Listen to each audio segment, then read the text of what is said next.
Hey everybody, this is Melissa, urban fantasy author. Today I'm making a video because I had said that I was retiring, and um, and one of the things I wanted to do when I retired was to start my new career as an author and not really have it as a hobby. So, taking it very seriously, I actually joined NaNoWriMo. After joining NaNoWriMo, there's a big old controversy going on with NaNoWriMo right now. We're not talking about that though. So I was able to complete my first draft of my first novel, Raven's Revenge, which is actually hopefully going to be the first book in a series. The Bloodborne Chronicles, book one, would be Raven's Revenge. So, what did I learn writing my first um, novel length story? Y'all, excuse me, I'm getting over COVID. So, one, I learned that I was capable of writing a novel length story. Um, Two, I learned how to outline my story before writing, which is very helpful, helps to prevent writer's block.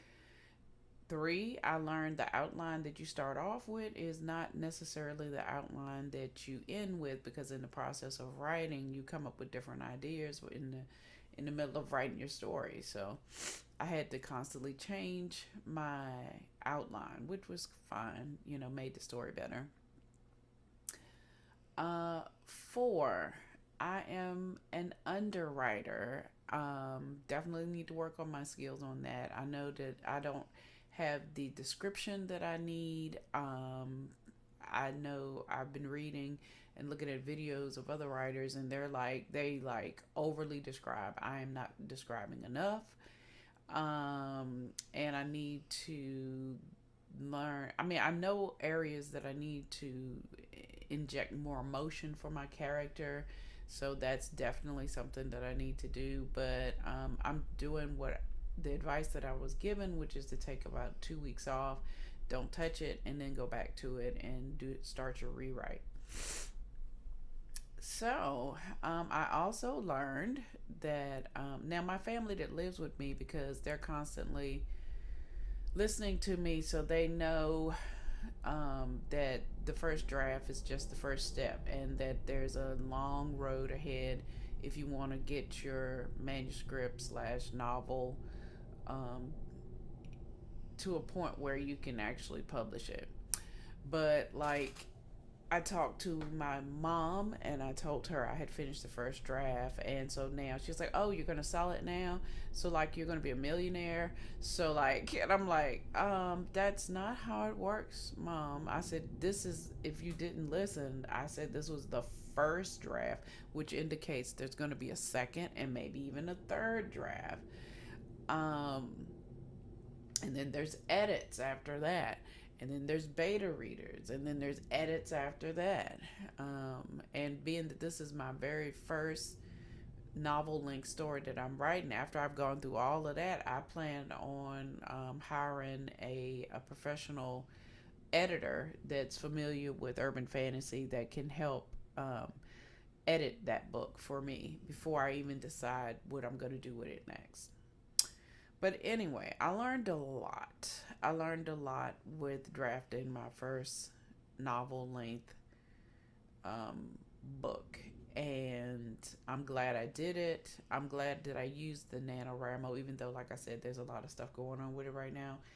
I'm glad I used NaNoWriMo, because giving yourself like that deadline really motivates you to have to write whether you feel like it or not. There was a day or two where I was sick that I was not able to write, and then of course there was Thanksgiving, so I wasn't able to write then. I also learned that, like, okay, so I signed up for NaNoWriMo, and then they encourage you to get like buddies that will hold you accountable. You have to write like 1,667 words, I believe it is, a day in order to complete it by November. And so I had maybe three or four people that were like, "Yeah, I want to be your buddy. I want to be your buddy." And I was like, "Okay, cool." And so, I started writing them and stuff, just little stuff. And only one out of the four responded to me at all. And then the one that responded to me initially, she stopped responding. So I learned very quickly that having a buddy on NaNoWriMo don't mean nothing, because I think everybody, not everybody, but most people on NaNoWriMo are like newer authors like myself. And I think they're all about getting their stuff done and they ain't worried about nobody else. But I was trying to be encouraging, because, but I honestly didn't need those guys to encourage me. I was already motivated. And then, too, I have two daughters, my daughter's boyfriend, um, that are constantly pushing me and rooting me on. So I already had my accountability buddies built in my own household. So I didn't need that. So, yeah, that has been my experience. I'm not going to make a video on the NaNoWriMo um, controversy, because I prefer to keep my videos positive. And I did write a small, short blog on the situation. And probably next year, if I decide to do NaNoWriMo to try to get another novel done, which I don't honestly think I need NaNoWriMo anymore now that I know that I'm capable of doing it, but I might do it just for fun. But if I do, it'll be just to keep track of my progress, which I probably can do that myself with my Google Docs, and push myself to do whatever it is I need to do. I think that in the future, though, I really don't want to finish a novel in like a month. I think that at least 2 or 3 months. You should give yourself a little more grace than a month to finish it.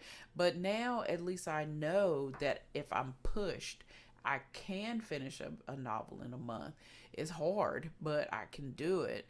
So now that lets me know that I could probably do two. When I get myself going, I can probably do like 2 books a year. I don't think I'm like a fast writer like Sarah Cannon that I follow. She's super fast writer. um I think I could probably do 2 books a year. Yeah. And that's that's not bad, because like my favorite author, um Kim Harrison, like I finished reading her book this year, her newest book this year, and she just finished writing the next book. So I should be able to pick up that book in next year, in 2024, which is almost 2024 now.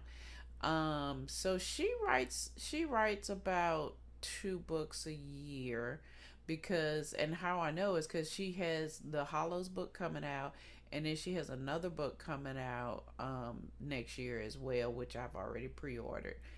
Um yeah, so I think being able to write 1 or 2 books a year is good. If I decide to do self publishing, I might have to work a little harder, because they expect their books a little faster for whatever reason. But yeah, I'm really happy that I was able to do this. I'm really happy. This is like the first major step in my writing career. This is Melissa, urban fantasy writer, or author, actually. I have a short story out, signing off.